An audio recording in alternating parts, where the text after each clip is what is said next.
started. It's February 12th, 2021. I am so pleased and privileged to have Dr. Larissa Nietsch presenting to us today. I've known Larissa, I guess, about 15, 20 years through the PCIT community. She is an amazing researcher and clinician. She has been a mentor to lots of great folks who are out there. It's the gift that keeps on giving. And one of her many research interests has been the science of coaching. Given that we're all going to do it, I figure we might as well learn what works and actually what doesn't work as well. It's kind of like our do's and our don'ts in PCIT, I guess a bit of a parallel process. And so I'm going to turn it over to Larissa. I really appreciate you taking time from your busy schedule. And again, we'll get going at 15 before the hour for Q&A. Larissa, it's all yours. Thanks, Steve. I'm very excited to be here. I always, as I said to Steve, talking about PCIT is always a favorite thing, but talking about coaching, that's like the favorite of the favorite thing. So I'm really glad to be able to talk with you today. Just a couple administrative things. I am a, we are not forwarding, and we were just a second ago. There we go, okay. I am a PCIT International Certified Global Trainer, so I do sometimes get paid for my services as a trainer, and so that's a conflict of interest I want to disclose here. Also really love to give the thank yous that are so well deserved to groups of people, especially my research and clinical team at the Center for Children, Families, and Communities, and this is just a list of some of my students and former students who have really contributed to PCIT in amazing ways. And I am so thankful and proud of them. And of course, Dr. Sheila Iberg, who is the reason we can be here today, spending her career developing PCIT and founding PCIT International. And finally, but not by any means least, is a big thank you to all of the families who allow us to come into their lives, who allow us to sometimes do research on the work that they're doing with us and trusting us with their children and their families. So just a quick description of who I am so you know where I'm coming from today when I'm talking with you. I'm a licensed clinical psychologist. My specialty is in the area of clinical child. And I've had a lot of specialized work and done a lot of work with children who've experienced maltreatment or other kinds of trauma. I've been a PCITer for a little over 25 years now, which kind of blows my mind. And on pictures here are just a couple of things that I enjoy doing in addition to PCIT. I am out in the Southwest and love to ride out into the canyons. And I love to talk about PCIT with my colleagues. And so that picture is a group of wonderful trainers from Australia. And then in the last couple months, I adopted 3 plague kittens, and they may or may not make an appearance today, but I promise you, I am not a cat. This is my center at Central Michigan University, and we are a outpatient community mental health services we provide to a wide catchment area in Central Michigan. And we also do ongoing research and training. So we're really a 3-purpose center, research, training, and direct services. All right, so we don't have a long time together today, but we are going to cover a lot of ground. And so I'm glad you'll have the handouts so you can make notes on those or refer back to them. I know there are a lot of things we could go in much more detail about, but today is really kind of going to be an overview, just giving you a little taste of what we're doing, what we know about gold standard coaching in PCIT. So we're going to start just talking a little bit about how we know coaching is important. I'm going to talk with you about some definitions of coaching strategies.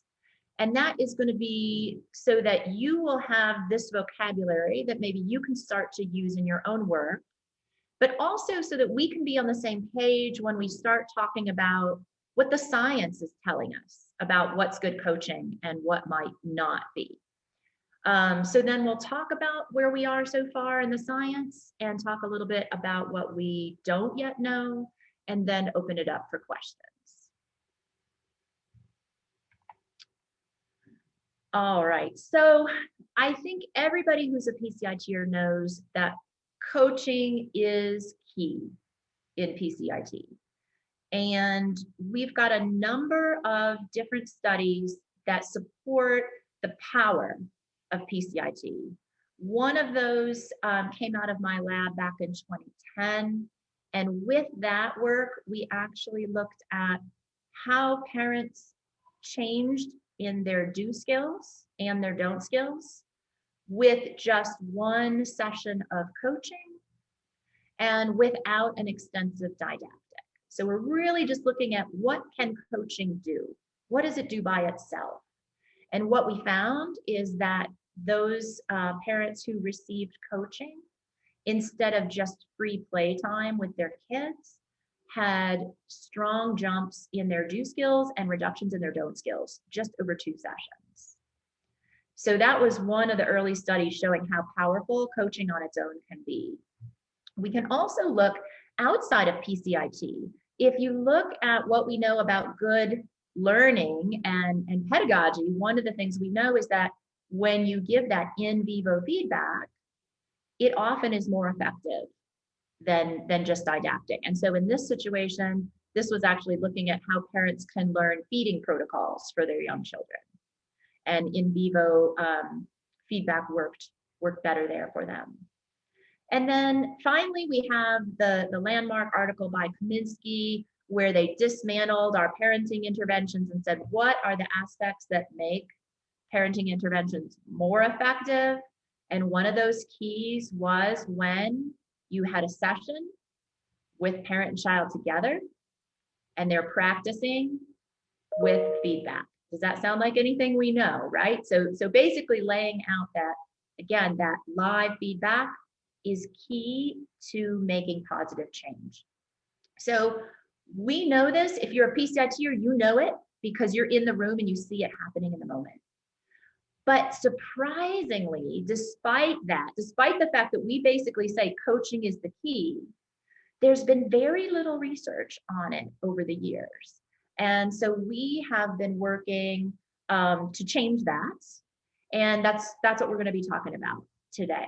So before I kind of jump into coaching strategies, I'm wondering if people could throw up on the chat for Dr. Kurtz to translate over to me is an answer to one of 2 questions.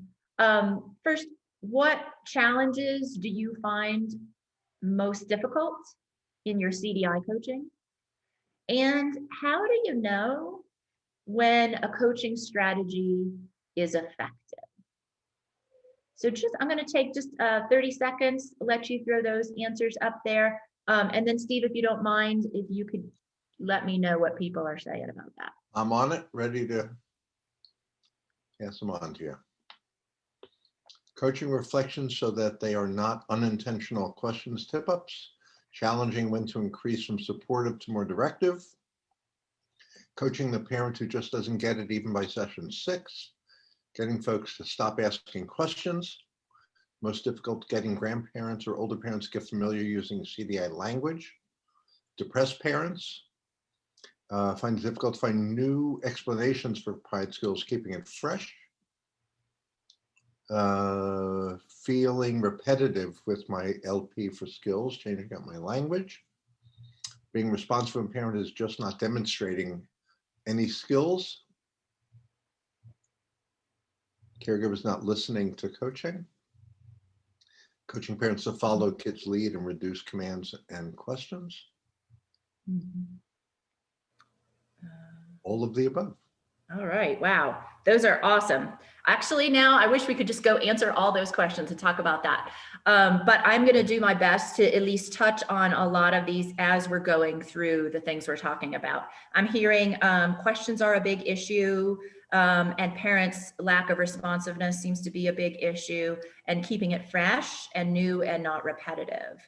So I'm going to keep those in mind. And also when we get to Q&A, if there's something we don't touch on in the next 40 minutes, then hopefully you can go ahead and ask about it specifically. All right, so we're going to talk about a lot of different strategies that coaches use, and we're really focusing here on CDI. Now we can code PDI, and we've been doing that, and it's looking good, but really where the research is right now is primarily in CDI, so we're focusing on that here. And I'm going to show you this pyramid now, but I'm also going to show it to you later after we've had the chance to talk about these different strategies so that you'll know more kind of what do we mean when we're saying these different things. So right now, just kind of as we do in a CDI teach session, giving you a little exposure to the concepts. This pyramid I created kind of based on that old food pyramid we used to use. And so we think of the base of the pyramid as being all the healthy things, all the healthy foods that you can eat anytime. So what we're talking about here, when we're talking about praise and tactical ignoring and reflective descriptions and process comments, all these things we're going to talk about in a minute, these are your salads, okay? This is your broccoli, your kale, your roasted asparagus. These are delicious and you can eat them anytime and they're going to be good for you. As we go up the pyramid, we're getting into the things that are a little bit more sometimes food, right? So things like, you know, those French baguettes or maybe the bagel for breakfast, that they're okay. They're not terrible for you, but you probably don't want to eat them all the time. And you surely don't want to make it your main staple of your meal. Then we get to the top of pyramid, and now we're talking about cheesy fries and ice cream sundaes. These may be delicious and they may be easy to eat, but they also are not as good for us as that broccoli and kale and salad down at the bottom. Okay. So looking at this pyramid can be a guide for you. And we've developed this so far based on the science that we have around effective coaching in CDI. Okay. So we're going to jump in. First of all, how do we even know what these are and how would we know if you're doing them, right? That's the first question we got to ask. And so what we're talking about here when we talk about these strategies is a validated coach coding system called the TPICS, Therapist Parent Interaction Coding System. And this coding system came out of our lab. We started developing it really early in the aughts, around 2001, 2002. And have only really just started getting rolling on it with some good momentum in the last, I'll say 10 years or so. But the fun thing about the TPICS is, first of all, it captures really all the coaching statements that we tend to use. And it allows us to see what we're targeting in the parent skills. So we've got for every verbalization of a coach, we've got two codes. One is what technique are you using? And the other is what skill of the parents are you targeting? And that's really important information because it's not just about what strategies are we using, but are we targeting the strategies that this parent needs? Are we using our 5 minutes of DPICS coding at the beginning of the coaching session to guide us in that coaching? And so the TPICS coding allows you to make that link. You look at the DPICS in that coaching session, you look at your TPICS coding and you can immediately see, did I target what this parent needs or did I get distracted and go off somewhere else? Okay, so this is also the coding sheet we use. That allows us to code both these things at the same time. We can code ourselves as coaches, or we can code our trainees if we're also doing some training. So I'm going to now talk about how the TPICS codes What we're focusing on today are strategies. So we're really not going to get the chance to talk too much about targeting parenting. That may be another webinar for another time. But I think that the first thing we need to get down is, what are these strategies? How are we using them? What do we know about if they work or not? So one of the first things that we do in the TPICS is we divide our strategies into two primary categories. And Dr. Kurtz mentioned that in his introduction. And those two categories that we have for our coaching, almost everything we do as a coach can fall either into a responsive technique or a directive technique. So a responsive technique is just what it sounds like. It's when we follow the parent's lead, when we say something to them, we coach after they have already verbalized. And you see this picture of pretty delicious vegetables here. So that might give you a little sign of what we're going to be talking about in a few minutes. My cholesterol is going down just as I watch this slide, Larissa. Right? All right. I love this picture, actually. To me, it looked like it looked delicious. Although the French fries look good too, I can't lie. But this to me looked fresh and delicious, right? So responsive techniques is probably really where we want to be focusing our time. And we're going to tell you why in just a few minutes. On the other hand, we've got our directive coaching. And that's where you're leading the parent. So in that case, almost all directive techniques are where you say something ahead of the parent. So we're splitting, almost everything can fit into one of those two techniques. And this is what that looks like. So when we split that up, and I'm not going to go through it all here because we're going to break it down in a minute, but you can kind of see some of these you're already going to recognize, right? You know what a label praise is. And when we praise parents, it's the same kind of focus as when we're teaching parents to praise their kids. And we know it works because it's social reinforcement and it makes us feel good. And when we get that reinforcement, we're likely to do it again. So thinking about those parents who are really struggling, when we can shape their behavior by praising their attempts, their successive approximations to the skill, then we can often boost their skills. So some of these already make sense to you. You know what a direct command is, you know what an indirect command is, right? And that's going to be the same because in PCIT, we've got that parallel process, right? We are coaching parents as we would like them to support their children. All right, so we've split these up. We've got our responsive vegetables and our directive French fries. And now we're going to talk about them more specifically, kind of jump into what are these. And what I would like you to do, since we can't do quite as much interaction as I would like if we were sitting face to face, but if you can think about, as we're going through these strategies, how do I use these? Do I use them? Do I use them too much? Not enough. Okay? So as we go through each of these. So because praising is the key, it's the kale of our coaching, like to start out with that. And praises can be as simple as we all know, where sometimes we say things like good reflection, great praise, good behavior description. And sometimes that can get redundant, right? We need to go the next step in our praising and think about not just the 10, 10, 10, those CDI skills, which are so important, and we're always working on them. But remember in PCIT, we're working on a bigger picture. It's not just about 10, 10, 10.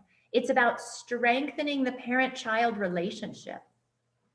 So when you're praising, you're going to praise a lot more than just those basic CDI do skills. You're going to praise things like positivity in the relationship, a parent's ability to look at their child and make eye contact, a parent's physical positive, a pat on the back, or even things like being able to ignore and being able to tolerate a stressful situation, something that might normally trigger anger in them. So in your praising is such an important part of what we do, but it should always be meaningful, genuine, and seeking the bigger picture of what does this family need? What does this specific family need? And going beyond the 10, 10, 10. And that's some higher order coaching when you can do that. Really, when we first start out, we're doing the best we can just to remember, is that a question or a reflection? Is that a reflection or a behavior description, right? We're struggling with that. So those simple praises are kind of developmentally appropriate. Now we can go the next steps and make our praises more complex and more big picture. All right, so we've got our P, our praise, which is our kale. But something that I really, really love right up next to praises are what we call process comments. And you see that little chain, that little picture of a chain I have at the bottom? That's because the process comment is where you are helping the parent to link their behavior to their child's behavior. So what do I mean by that? You might say something like, when you follow her lead, then she really stays focused at the table. Or when you reflect what she says, then she really feels heard. So why do we need these? Why do we use these? I absolutely love these because so many of our parents come in feeling completely ineffective.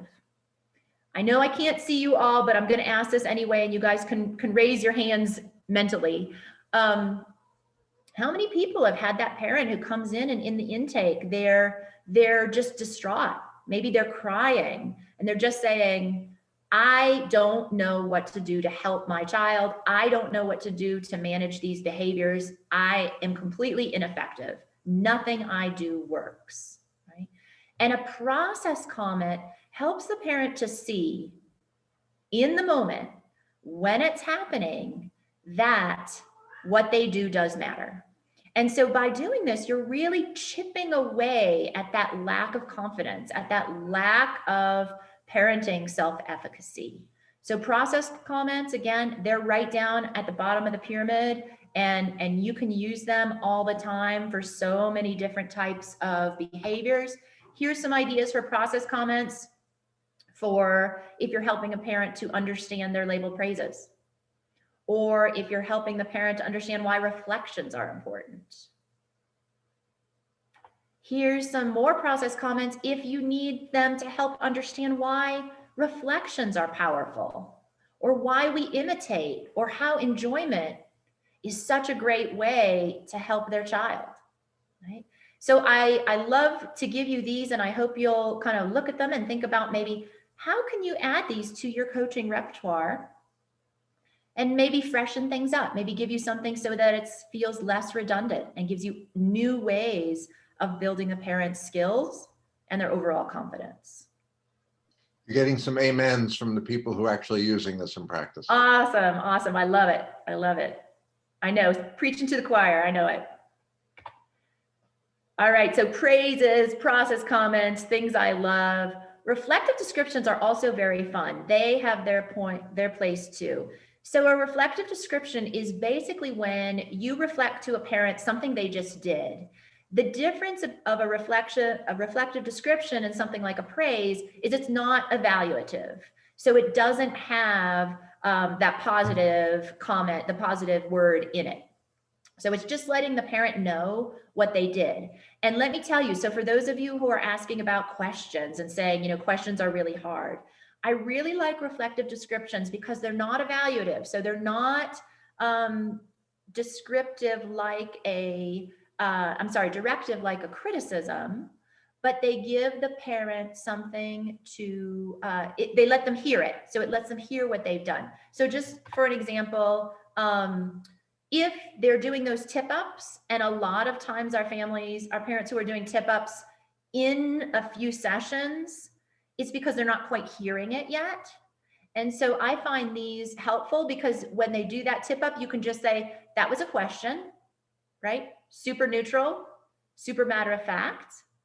It's not a correction. It just allows the parent to be like, oh, right. Oh, okay. I'm hearing that now, right? So it also gives you another way of pointing out positive tools, positive skills as well. But I really like it as a neutral way to help a parent notice when they have a skill that they're just not, maybe a don't that they're just not quite catching yet. Another good time to use this, we have a lot of parents who use those sneaky look commands, right? They'll say, oh, look at that, or look at this, or look what I'm doing. And you can just say, that was a command, right? Super neutral. And then they're like, oh, right, look, okay, that's command. I need to drop that. Super easy way to help draw their attention to it and allow them to then be empowered to drop that out of their statements to their child. So reflective descriptions, fun, nice little way to mix things up a bit. And then related are child observations. So child observations are when we draw parents' attention to what the child's doing instead of what they are doing. And these are really powerful, surprisingly powerful, especially to help parents with praising. So I find I use these a lot when a child is showing a lot of positive behavior or some small positive behavior actually, and the parent hasn't noticed it yet. They haven't commented on it yet. So I might just say, wow, she's been playing with that toy for 10 whole minutes now. And that, again, it's like a gentle little nudge. And the parent often will respond by then giving the child a labeled praise as well. These are also super powerful for our parents who come in who have really negative internal working models. So from attachment language, it would be internal working models. From a more cognitive language, it would be schema, right? Where if we want to get psychodynamic, we could say internal representations. But in any case, the parents often have a model in their minds of their child as very negative, right? So that family who's coming in saying, nothing I do works, they're bad all the time, everything's horrible, this child is a spawn of Satan, right? That parent is not going to hear from a therapist or probably anyone just saying, oh no, he's so good, oh, he's so sweet, right? That's not going to be processed. That's not going to be making a nudge against that internal working model of a negative misbehaving child. But when you as the coach repeatedly notice those things, wow, she's playing so gently. Oh my gosh, did you just see how she smiled at you, that big, beautiful smile? Right? You're going to do this over and over again. And that's going to chip away at that negative working model because it's happening in the moment. The parent will have to look and see it. They will have to notice it. So that's going to contradict the model that they have of their child as just being misbehaving, negative, doomed to be a serial killer. And I say that a little bit facetiously, but I have had multiple parents say, I'm afraid my 4-year-old's going to end up becoming a serial killer, right? Our parents are very distressed when they come in. And child observations are easy and powerful. So here's just a little example of how that can go. This comes straight out of some of the coaching that we do in the center. Therapist said, wow, she's staying really calm even when it fell off or it's not working. And parent immediately said to the child, good job staying calm. And that gave the parent the opportunity to do what? So first one, use a child observation.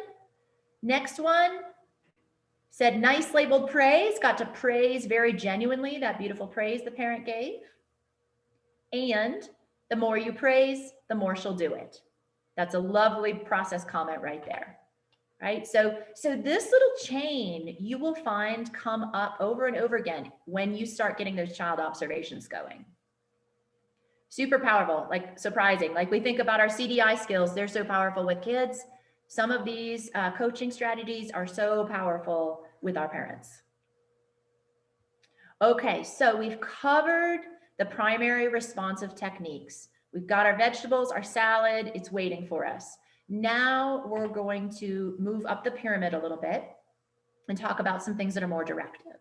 So modeling, which is sometimes called line feeding, is something we use a little more sparingly, but definitely has its importance in our PCIT coaching.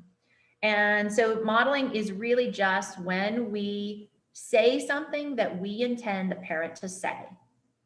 So we don't even say, okay, now say this, this, this. We just say it, right? So the therapist says, oh, you're stocking a block, right? We give the behavior description, parent repeats it, which then allows us to praise them for using a great behavior description. So that's another little chain that we have in our CDI coaching that can really help build parent skills, even when parents are starting, maybe they're depressed, maybe they're not being super responsive to our coaching. But if you can line feed, model to them, they say it, you praise it, you just started to open something up to them. They're going to do that again because that social reinforcement feels really good. There's some certain times we're going to use modeling because it is a sometimes food. So we're going to use it sometimes. Especially we might use it when parents are just silent. So really early in CDI, we often see this, parents just don't know what to do yet. And you can't say, okay, give them a behavior description now because they're not sure what that is. And even if they know what it is, they're not sure what they should say in that moment. So that's a really good time to use modeling. Or if you see the child's about to do something that may be distracting, disengaging from the play, and the parent needs some help. So you're going to jump in right there and give them some lines to say, some skills to say to help prevent that. So modeling can be great, but it's a French baguette. And you don't want to eat it every single day. Prompting, I got to admit, prompting is another, it's another sometimes food, but it's a really great one. I also love these for when our parents are having trouble labeling their praises.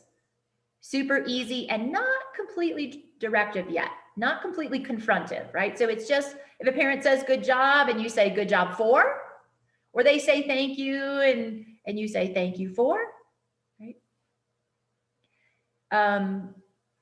These are very, I've seen these work very quickly with parents, but again, not something you want to use all the time because we've got so many other strategies in our salad bowl that we can choose first.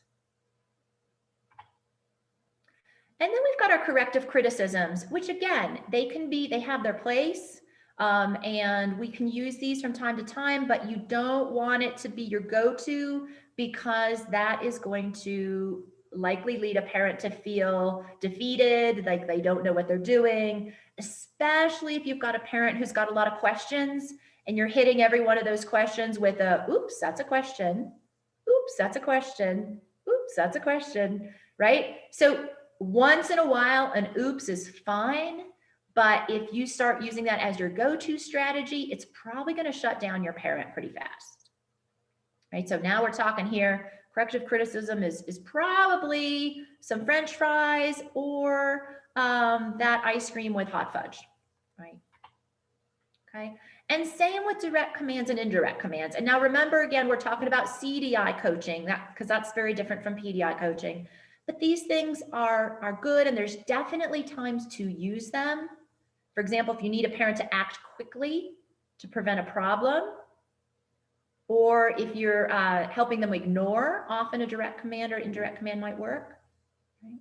But less of that. Okay, so I've given you some vocabulary and some things that we use at different times in coaching. Now I want to kind of summarize what we know about these things so far in terms of what works better and what might not work or might actually be detrimental. So we have at this point 3 studies specifically looking at coaching effectiveness and what kinds of outcomes different strategies look at. The first study came out of my lab back in 13, 14, And we were looking at our TPICS coaching and specifically then looking at how these coaching strategies relate to a parent's change from one session to the other. So what strategies that we use as a coach mediate the change in a parent's skills from one session to the other? And this sample came from Central Michigan, so it was a fairly rural and very white sample. These children had reached criteria for diagnoses, either for oppositional defiant disorder or conduct disorder. So it was a pretty clinically severe group. And what we did in this study is we looked at the first 5 minutes of coaching in either CDI coach session 2 or 3. We didn't want to look at 1 in this situation because we know 1 is a little bit different from other CDI coaching. So we looked at 2 and 3. And what we found looking at the outcomes here is that responsive coaching techniques, so again, remembering those praise, the reflective descriptions, the process comments, child observations, all of these things are things that we put under responsive, and responsive coaching techniques were associated with parents' increase in their labeled praises from one session to another. 10 minutes. When we looked at directive coaching strategies, those more directive coaching was related to fewer labeled praises by the parent and fewer descriptions in the next session. Okay. 10 minutes, Larissa? 10 minutes. Okay, great. Thanks, Steve. So we said, okay, that's interesting. That's not really inconsistent with what we would think theoretically and what, experts in PCIT, what we tend to say, but we need to look at this more carefully. We need to look at it in more detail. So and we need to look at it with a different population. So in our second study, we looked at an urban, financially stressed group of families that were primarily of Latino or Hispanic descent. And in this group, about 73% were bilingual Spanish English, about 63% identified as being from a Latin American origin. And in this study, we coded for 10 minutes and we did look at CDI Coach 1. But the really fun and exciting part about this is here we looked at how fast do families complete the CDI phase, and do those strategies that we use from the first coaching session impact speed of completion to CDI, and does it lead to dropout? What strategies might lead to dropout or retention? And guess what? Responsive strategies, ping again. When families got more responsive strategies, they completed CDI more quickly, mastered the skills and completed CDI phase more quickly. Families who dropped out, they received more drills from therapists. And drills are one of those directive strategies. We're going to talk about them in a second. Directive coaching strategies did not relate to speed of CDI completion. So it was either drills looking at negative outcomes to directive coaching not relating to speed of completion, but responsive again, boom, looking positive. So let's talk about drills for a minute, because I know a lot of therapists talk about drills and kind of like those drills, kind of like those cheesy fries. And so drills, we define them in our coding as when a coach is asking the parent to focus on one skill, either for a certain number of frequency, like, okay, let's see if you can get 5 in a row, or a certain amount of time. So these are drills that we code. And so looking at this particular strategy so far, it looks like they might not be associated with good things, right? So there's some real limits to what we know so far. For example, we've got a chicken egg problem here, right? It may be that families that are not doing as well pull for drills, and that coaches are using drills kind of as a last ditch effort. So we don't know. We've got some chicken egg problems there. We still need to look at that more closely. In the meantime, though, we have no evidence that drills lead to anything good, right? All the directive stuff is either not effective or causing problems. So always thinking about using drills with caution and only in some real deliberate circumstances. So here's some guidelines for you about drills.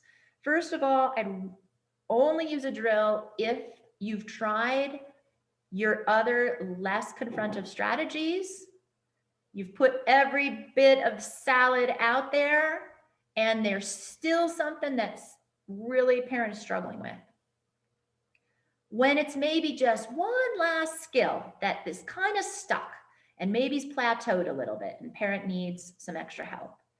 And when you're later in the coaching process, so you've had time to try everything else, you're making sure the parent is doing their homework, so it's not about non-compliance to homework, it's really about just being stuck and they need a little extra push. Okay? So at those times, it might be worth using a drill. Otherwise, I'd say just proceed with caution. Okay? And finally, this is the third study. This study just came out like, what, Steve, a month ago? So excited. This is the first TPICS coding study looking at coaching outside of my lab at the Center for Children, Families, and Communities. And this came out of Florida International University with Dan Bagner's lab. And they were also looking at a financially stressed, mostly Latino Hispanic group of families. And they actually coded the entire first coaching session. This was looking at an infant adaptation of PCIT. So it was a 6 or 7 session model that was delivered at home. And yet, even with those differences, their findings were remarkably consistent to our earlier studies. Responsive coaching by the coach predicted more do skills in the parents. Indirect commands, which is a direct coaching strategy, was related to fewer CDI do skills, and don't behaviors were not predicted by the coaching strategies either way. Okay, since I know we're coming up on time, I want to just move us till I can get to questions. Here's the pyramid that I first showed you.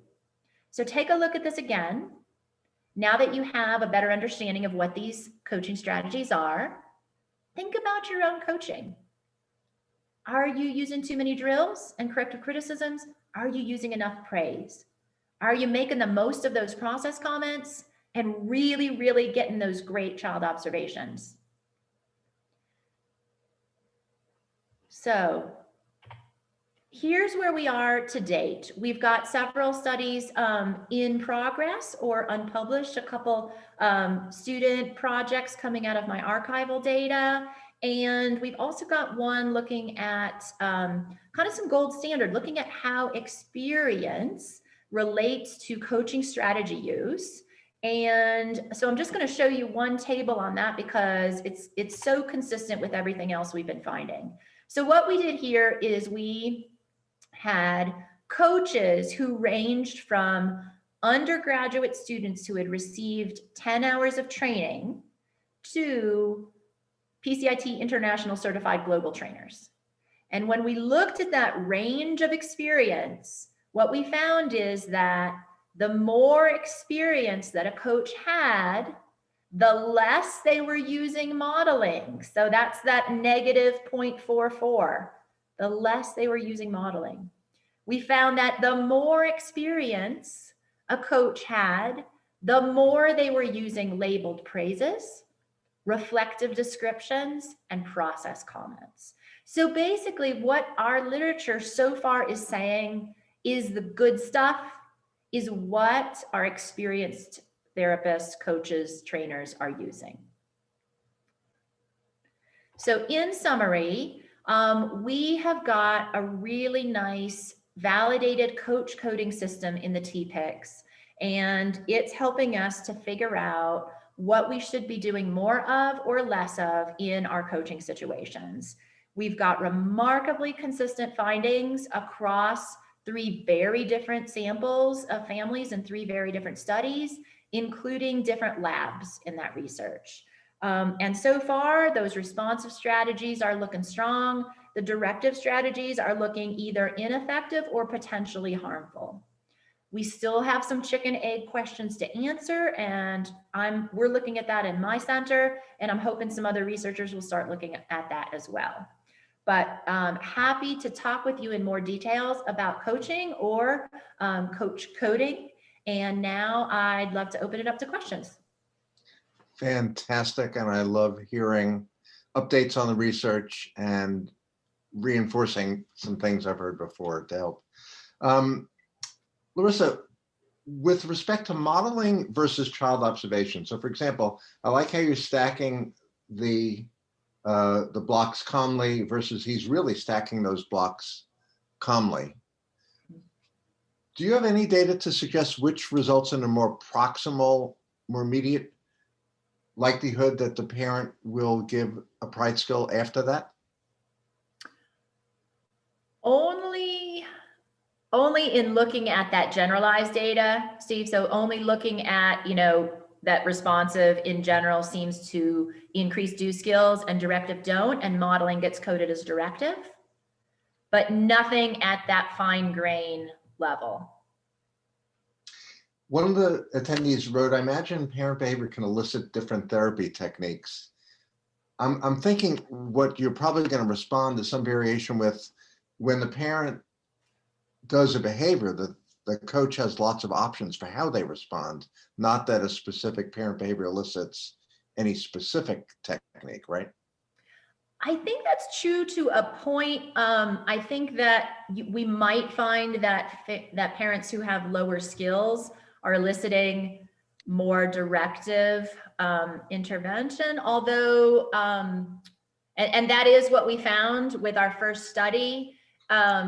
So yeah, that's kind of that chicken egg conversation. And we do know, so from a dissertation of one of my students, we see that parents do impact coaches, that what a parent does kind of narrows the likely responses of the coach. Right. So that as much as we, yes. So yes, we do get impacted by our parents. These are interesting sort of conditional probability analyses. Exactly. Yeah. Which is really very, very interesting. Yeah, that's exactly what I did. Where do missed opportunities and mislabeled Yep. coaching statements fall into your paradigm? Yeah, great question. So that's one of the things I didn't have time really to go into on the coding system. So we have a couple different levels of mistakes that get coded. So mislabeling is one of those, and we call those responsive mistakes. So the way that gets coded is, for example, if the parent says, "Oh, you're putting it together," and the therapist says, "Great reflection," right? So we know that's a mislabeling. It was a question, not a reflection, and that's a responsive mistake. So we code those. We also code directive mistakes, and that is when a therapist actually inadvertently feeds a don't skill to a parent. And we do see that sometimes, right? So for example, they say, go ahead and say, "Why don't we play with this toy?" Right? And so that would be a directive mistake because it was coaching an indirect command to be fed in a CDI situation. Right.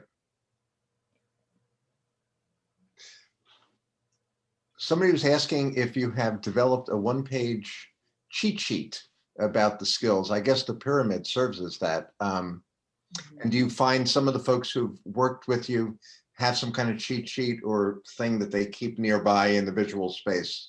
I think the pyramid is one of the favorites. We're using that in all our trainings now. So I use it with training trainers, but also just training our therapists. And it really helps with our ability to communicate about what's happening in the coaching time. But I always love cheat sheets. So if anybody had any thoughts or wanted to go and create one, we're always open to that. We're actually right now developing a TPICS workbook that is similar to the DPICS workbook, kind of a parallel there. And we do have our TPICS manual. So if there are people interested in learning more, details to be able to use it at the level, especially for research or training, I'm happy to talk more with folks about that. My own personal experiences, I find having the coding sheet in my visual field is enough of a stimulus to prompt my best coaching. So I don't need a cheat sheet as much as the coding system that I'm working on internally. Have you found a correlation between overall experience in a clinician as leading to more responsive coaching? I found that my past clinical training pre-PCIT and family therapy gave me much more breadth to draw on in terms of child observation statements and other process comments about the parent-child relationship than I would have had if I had done PCIT training earlier in my career. So definitely we do see that more experienced clinician.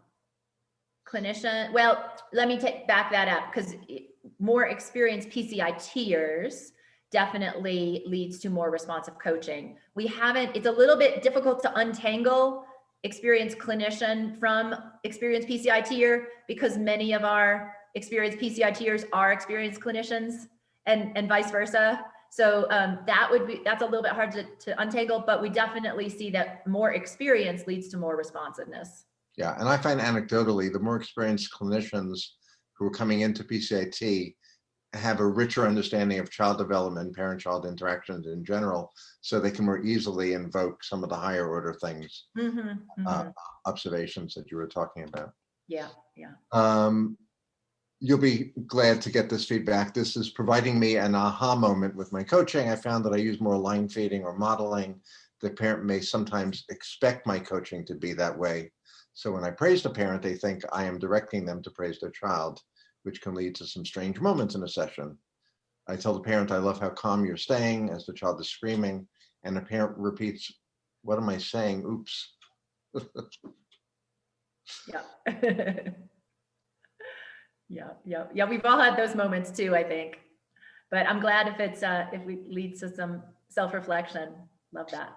Josh came in a bit late and he said, sorry if I missed this, any data on attrition rates and the use of various cheesy fry skills, and the attendees should all be shouting, yes, Josh, avoid the directive coaching because it leads to earlier dropout, according to the data. Again, with caveats that's limited research at this time, and we certainly aren't throwing out the cheesy fries, right? We've got reasons why sometimes you need a cheesy fry, but definitely proceeding with caution there, especially on those drills. Estimating, do you do 5-minute samples of live coding of therapists?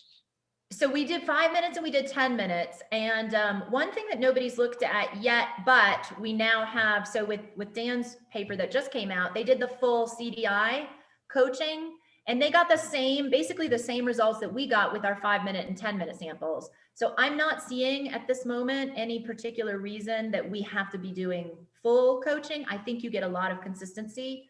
I would rather see samples across sessions than full in one session, if that makes sense. It does make sense.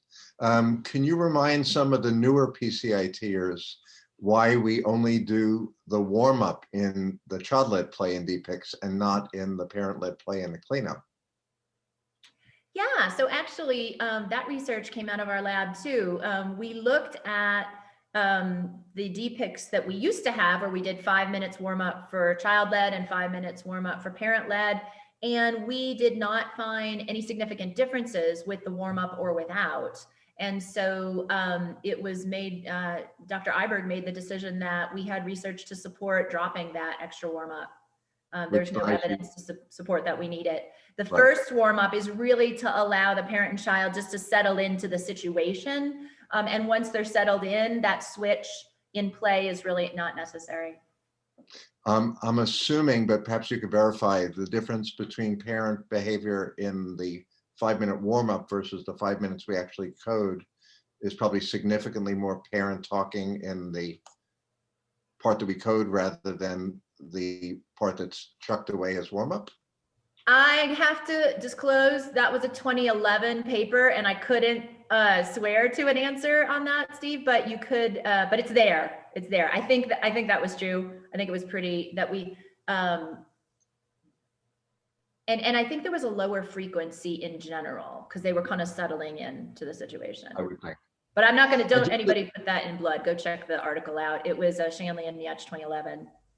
Just as a reminder to everybody in the PCIT audience here, Sheila's 2005 paper on tailoring versus adapting and modifying, those are really rich principles for us, right? So what Dr. Nietsch was referring to is every once in a while, Dr. Iberg and the heads of our PCIT community made broad scale official across the board changes to the protocol.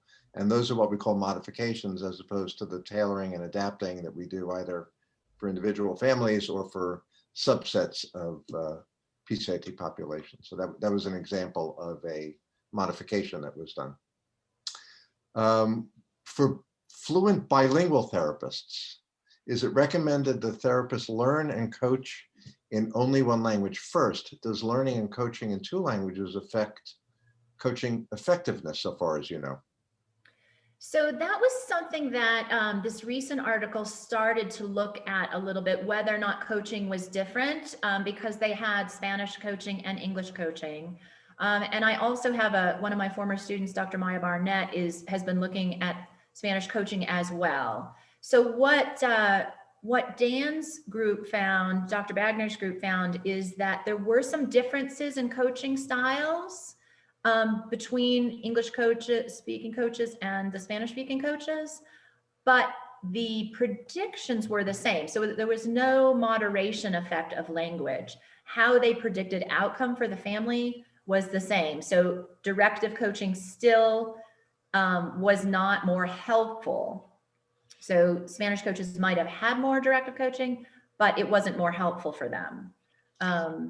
So there do seem to be some differences. No evidence yet that it makes a difference in predicting outcome. This was a small sample and the first time it's been looked at, so definitely something we need to look at more.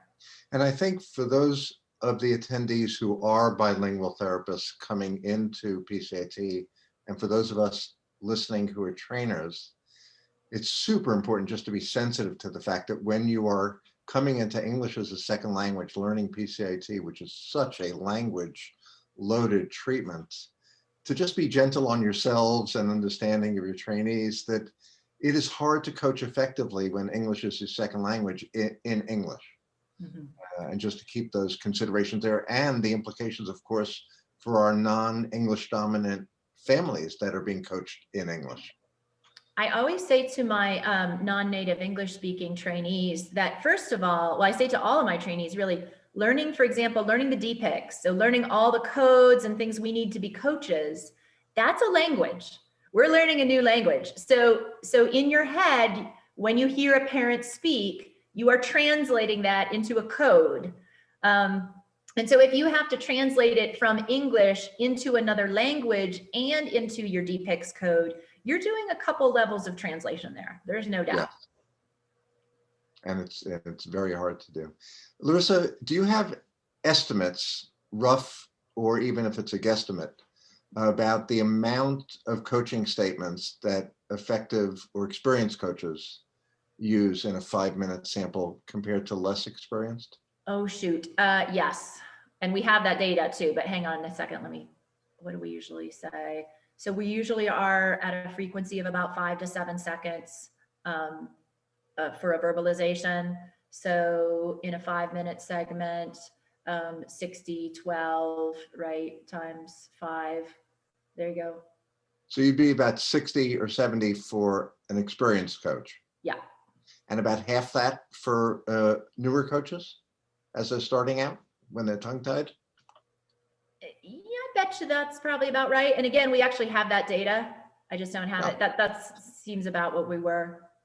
Let me end the last question from Uni Ray, who is our PCIT partner from Korea, I believe.